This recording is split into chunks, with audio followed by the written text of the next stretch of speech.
Перици луди.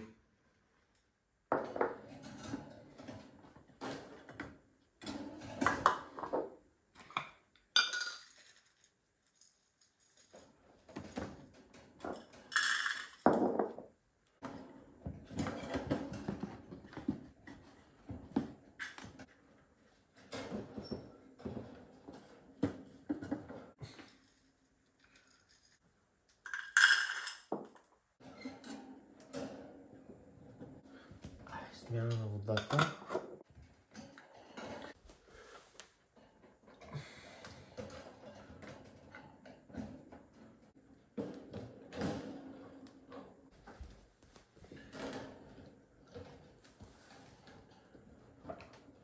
Айде, сменихме храничката, водичката и след няколко дни пак. Чао!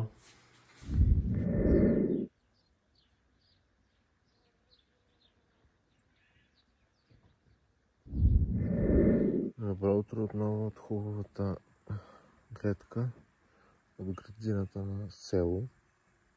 Направих си кафето и си направих един домашен сироп от бъс, тъй като аз обожавам бъс. И доста често си поръчвам домашни лимонади от бъс, но тази наистина е домашна. Както разбрахте, съм на село. Тук ще бъда тази седмица до петък, защото в събота заминавам за Италия, Сицилия. Тази седмица ще бъда на село, защото ако сте гледали предното видео, знаете, че нашите правят ремонт на къщата на село и съм тук тази седмица, за да се опитам да помогна с каквото е възможно. Но в момента от вчера де-факто, но не съм снимал вчера, с баща ми правим едни пипкави неща, бавни за изработка и де-факто нямам много възможност да помагам, защото той си ги прави и изпипва. Та най-вероятно днес ще продължим да правим това. Може да ви покажа и да ви обясня какво точно правим. Аз си допивам моето кафе, преобличам се и отивам на обекта. Тук имам и компания.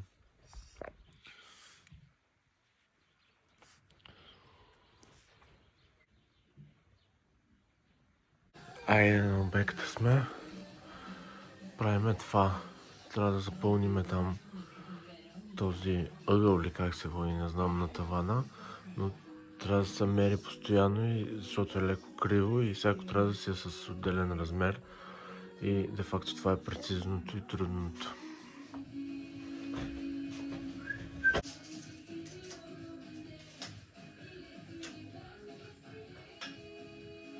$108 беше едно, нали? 105 на 110.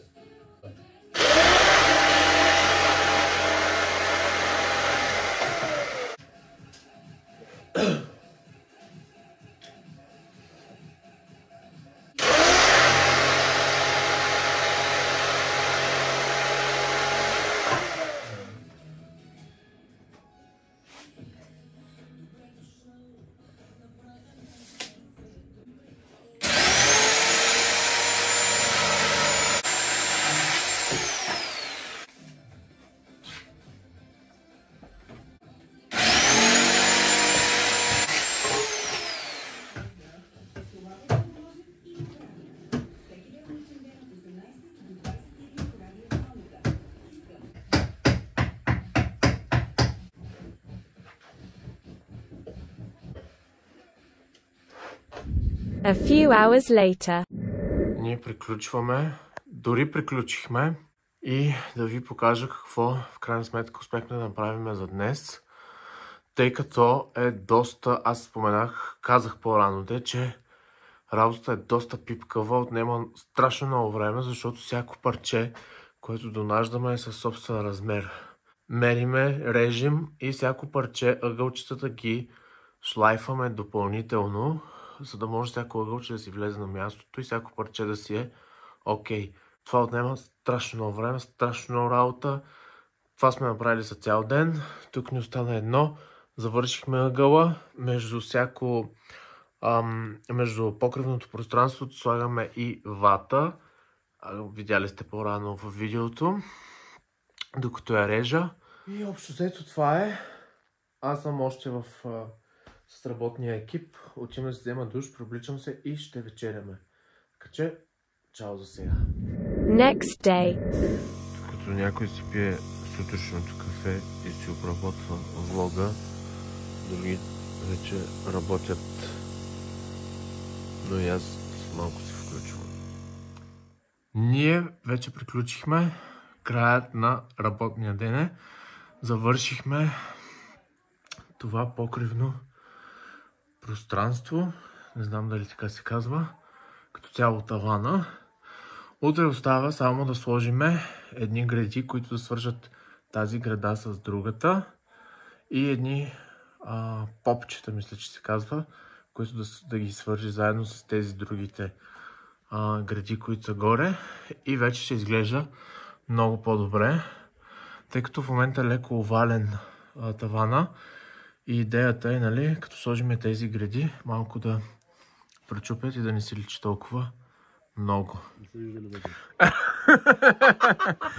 Така, ние вечеряме. Аз вече съм си изял, да ви покажа тук костите от рибата. Баба днеска прави домашен крем карамел с домашно прясно мляко и домашни яйца. Прави се в тавата или съда, в който е крем карамела, е от стъкло на пералня. Нали стъкло се казва? Да. Да, от стъклото на пералнята. Айге! Държим да отбележим, че е Иенско стъкло. Иенско стъкло от стъклото на пералнята.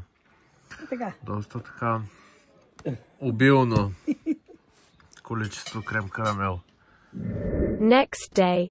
Да снимаме за влога, да покажем Може. каква си била и каква ще станеш. Оле, съм се смеят, хората смеят. Няма страшно. Айде да почваме. Стой само така да покажем. Преди и след една хубава промяна. На места стои така по-различно, защото имаше руси кичури и сега като сме ги отрязали и се получава малко разлика в цветовете. Може да ударим една боя и ще я оправим. Ай, честито! Next day. И приключихме и с тази задача. Отметнахме я, успешно завършена, с малко препятствия. Имахме тук с едната града. Няма значение.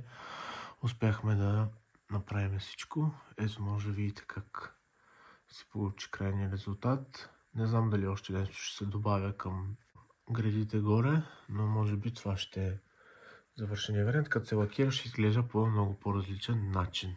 Ние приключваме за днес. Нашия работен процес приключва.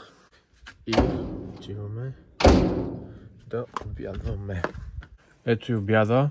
Домашна салата на баба градината. Не съм я показвал, между трябва да сляза да я снимам. Сирене и пилешко бутче. A few hours later. Няколко часа по-късно вече съм в Русе. Подстриган съм. Сега ще се прибера и ще си оформя косата. След което отивам на вечеря извън Русе на едно много готино място. Ще се постарая да ви го снимам, за да ви го покажа, защото е супер готино, супер автентично. И се отправям сега към вкъщи да се приготвя и след това отивам на среща с моите приятели, с които ще бъда там.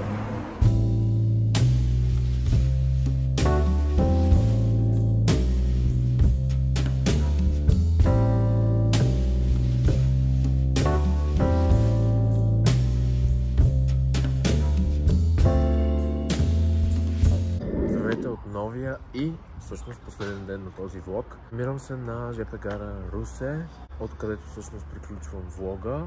Аз още не съм снимал нищо друго, освен това, което успяхте да видите по-рано. Тъй като масата, която ни бяха настанили, не беше на много добро място позиционирана. Бяхме на входа, заведението беше адски пълно, имаше оркестър, имаше жива музика. Беше ми неудобно да хвана телефона, да почна да снимам и да се разхождам между всички хора, защото наистина имаше адски много хора. Намирам се на ЖП гарата, тъй като ще пътвам с влак до Букурещ, откъдето всъщност ми е полета за Сицилия. Тук завършвам с този влог и следващия влог всъщност ще бъде влогът от Италия, от Сицилия. Надявам се да бъде едно много хубаво изживяване, преживяване. През тази седмица всъщност е и моят рожден ден, където ще посрещна там в Сицилия. Надявам се и това да допринесе за хубавото ми изкарване на почивката. Стискате палци, всичко да бъде наред и ще се видим в следващия влог, който всъщност ще бъде от там. Чао и до скоро!